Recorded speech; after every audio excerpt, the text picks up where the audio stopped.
Hey there, Tad Hargrave from Marketing for Hippies, doing another little of these videos. And so I just started a program called the Mentorship Program. It's I take 12 clients over a 6-month journey. I'll put the link to that below. There's 5 spaces left in it this year, or for this second cohort. And one of the questions today was our first call. Was a woman who said, I'm going to these networking events and you meet a lot of people very quick. And she wanted to have some kind of a pithy rejoinder, or something sticky was her word, something that would really stick with people in describing her work. And so she was wondering about that. And of course it's good in networking when you're meeting people quickly, that it's good if they can remember you and remember what you do. And sometimes you have a little sound bite that helps. When people ask me what I do, for years, before my business was even called Marketing for Hippies, I called it, I just said I do marketing for hippies, and the business name came years after that. So we'll come up with these little pithy ways of saying it, but so much of networking is based on this idea of making an impression. How do I make, I think that was even one of the words she used, but how do I make an impression on somebody? But when you really consider what that word means, to make an impression, literally means pressing into. It means making a dent on somebody, which for me, that just feels really aggressive as an approach.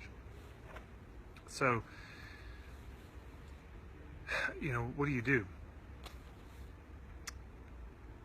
Because there's so many courses out there on how to, firm handshake. Literally, there are courses on how to give handshakes. And all of those handshakes are based on how to give a certain impression to people. Often an impression that you're very powerful and somebody to contend with and memorable, all of this.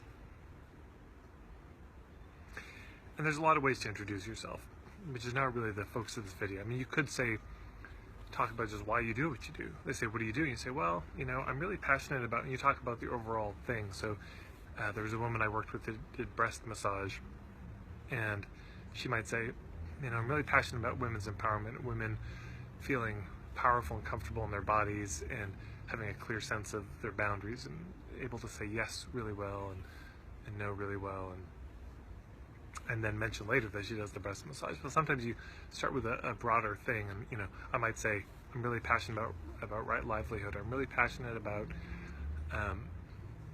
there's so many alternatives out there.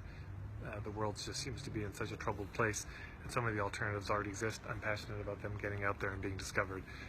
And then I might talk about the Marketing for Hippies. Or you could do the typical, and there's an ebook I've got called Crystal Clear, which is all about this. There's a 5-step process, which, all credit to Robert Middleton, where I heard this first. But basically, well, how blank kinds of people struggle with blank kinds of problem? Well, I help them get blank kind of result. For example, here's the story, and here's how I do it, number 5. So you can do that kind of thing too. But and then one of the things she says, I was just thinking of turning it around and saying, hey, well, never mind about me. Tell me about, what's your big scary dream? Or what's your, what are you most passionate about in life? And I just, as soon as I read it, I was like, no, God. Because I've been on the receiving end of this so many times in marketing workshops where nobody wants to make small talk. Everyone wants to just jump right into it, but in a way that I don't think the relationship has earned, given that it's existed for about 10 seconds. And there's a lot of just wanting a forcedness to the intimacy, a wanting to skip over the prerequisite slowness of getting to know each other and just jump right to let's be real connected and tell me your deepest, darkest secret, right away. So this question of tell me your big scary dream, it's like, who are you? God, I've known you for 10 seconds. Why am I going to tell you my big scary dream? I just asked you what you do, and then you turned that back into this. So you see the complication of it, because you want to have a conversation that's real. You want to have a conversation that's meaningful. You do want to get to the point. You don't want to waste people's time. You probably don't have 3 hours to spin the whole yarn of your life story and how you arrived at your work. So I think part of the answer for this is we take the weight off of that moment. That little moment, that initial connection with somebody, is too spindly, it's too rickety to hold a lot of weight. It's like, it's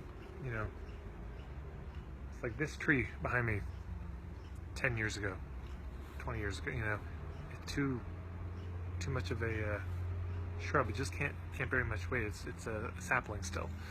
So we take the weight off of that moment. We don't try to make that moment carry the weight of fostering an entire relationship with a person. So I'll just tell you what I do, and I imagine other people have other strategies, but when I would meet somebody, here's the big thing. This is probably one of the punchlines from my conversation with her. Was I said, what did I say? Oh yeah, the way that they feel with you when they meet you at a networking event is the way that they're going to feel, the way that they're going to imagine they will feel when they work with you. I'll say that again. The way they feel when they meet you at a networking event is how they imagine it's going to feel to work with you. So to me, the job in that moment, because consider if you're busy trying to make a big impression on them, they imagine the rest of your relationship may be that kind of bullying. If it's all about you, or if you're just jumping right to intense questions right away, they're like, wow, that's what the work with this person will be like. Not a lot of foreplay, not a lot of preamble. And maybe some people like that, but the goal is that they feel at peace, relaxed, comfortable in their own skin. This is the most important thing. Or that you feel comfortable in your own skin. They just get to relax in your presence and enjoy it. And by the way, enjoy could mean real deep and serious. Enjoy could be light and fun. Whatever your vibe is in your work, when you're at your best, that's the same vibe you want to bring to that networking moment. So rather than focus on how can I make the biggest impression and be so memorable and say something real sticky and powerful and impressive and memorable, instead to focus on just cultivating that feeling of how it might feel to work with you. And to learn a bit about them. When I'm meeting somebody, if I'm in that kind of networking mode, I'm really listening for how can I be useful for this person. This is what's going on in their life, what are they struggling with, what's happening in their business or projects, and then, then what do you do? Then what's the next step? Often the next step is to give them your business card, but it's like, I often joke, so these networking events, people run around saying, hey, it's so good to meet you. Hey, here's my card. Could you throw this out for me? Because that's what we do. You do it. You get home. A week later, you look at the business, like, what the hell was it? You throw them all out. So better to leave with 10 business cards of theirs than to give 100 of yours. When I meet somebody, I'll often say, well, do you have a card? I say, nope. And they say, don't you teach marketing? I'm just like, so do you have a card? And I say, yeah. I get their card, and on that card, I write down what I remember from the conversation. Sometimes what they look like. Sometimes I write down, what we talked about. But also, often in the conversation, I'll have an idea of something to send them: a blog post, a video, a TED Talk. So I'll make a note of that. Then when I get home that night, I'll send out an email to all those people, individually, and just say, hey, it was so good to meet you at the event tonight. Here's this thing. Sometimes I'll tell them I'm going to send it. Here's this link to that thing or that website or that program, and you might want to check it out. And I'll probably be coming back because I travel a lot, so I'll say something like, I may be back in town in a few months, and if you'd like to be on my email list, I'll keep you posted.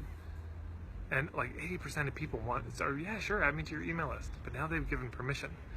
I hope you get how much better that is than giving out 100 business cards. Because just consider, to contrast these approaches, the first approach, you go around and you just try to make the biggest impression you can. You give your business card that you spent too much money on to people, and you hope that they will call you because you were so memorable. Second approach, you chill out. You just get to know people. You mingle. You connect with folks. You help create that same feeling that they would feel in working with you. Of course, you're clear. Yes, you say what you do. Yes, you're as lucid as you can be at that moment. But you don't make this moment carry the whole weight of just the first interaction. Then you follow up with them. But that follow-up is a generosity-based kind of follow-up. That follow-up is giving them something. It's starting with giving.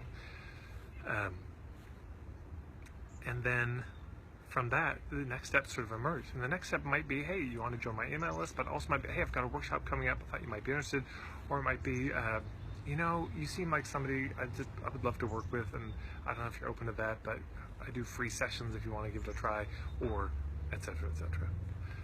You have to kind of play it by ear. So those are the two approaches: trying to be impressive, or trying to be receptive and generous. I'd love to hear any questions or thoughts you have. You can just leave them in the comments below. And thanks so much.